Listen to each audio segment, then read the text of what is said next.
lehengo partearekin hasiko gara, Andoni, Ramon eta Carolina. ¿Por qué un compromiso intergeneracional? Para aprovechar plenamente los cambios demográficos que estamos observando en Vizcaya. La población mayor de 65 años se ha duplicado en los últimos 30 años. Hoy representa el 24% y en el 2050 llegará al 36%.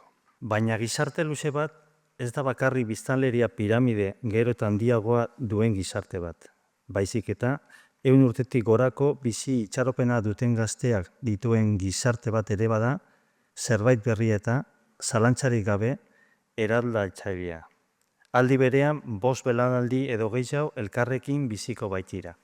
La buena noticia de la mayor esperanza de vida requiere un nuevo enfoque, donde, según se recomienda la Unión Europea, todas las generaciones, también las futuras, deben tener derecho a satisfacer sus necesidades y realizar sus aspiraciones, sin perjudicar a ninguna de ellas. Orain, Aizea eta Juan, aurrera bigarren atalarekin. Belaunaldien arteko ikuspegian sakontzeko aukera gisa. Aukera ematen duelako, belaunaldi eta egoera desberdinetako pertsonak elkarrekin bizi daitezen eta elkarrekin lan egin dezaten ikasteko, ondo pasatzeko eta harreman positiboa eta sortzailea izateko. Belaunaldien arteko elkarrekiko karduera onuragarriak dakartzelako, osasun onari eta ongizate kolektiboari laguntzen die, gizarte isolamendua eta nahi ez den bakardadea jorratzen eta murrizten laguntzen du. Orain, Carmen eta Amaia, mesedez, hirugarren atalarekin. Para avanzar en la construcción de una comunidad sostenible y segura, en la que el bienestar de toda la ciudadanía, sea cual sea su edad, sea una prioridad. Elkarrekin jaiotzea, haztea eta zahartzea, estimulatzen duen lurralde bat, gure burua babesten, aintzatesten eta balioesten dakiguna.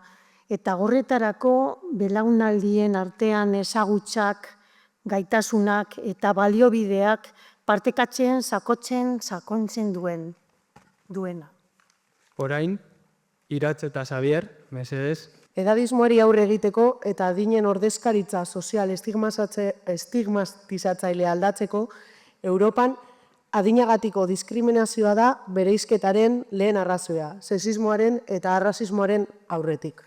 Estereotipo eta portaera deiztek berdin eragiten diete gaztei eta adinekoei bizitzaren eremu guztietan enplegua, osasuna eta bar. Fenomeno horrek murriztu egiten du belaunaldien arteko elkartasuna.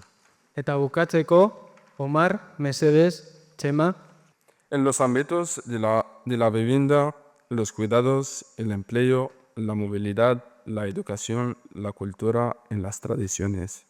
El euskera, la naturaleza, la salud física, mental y social.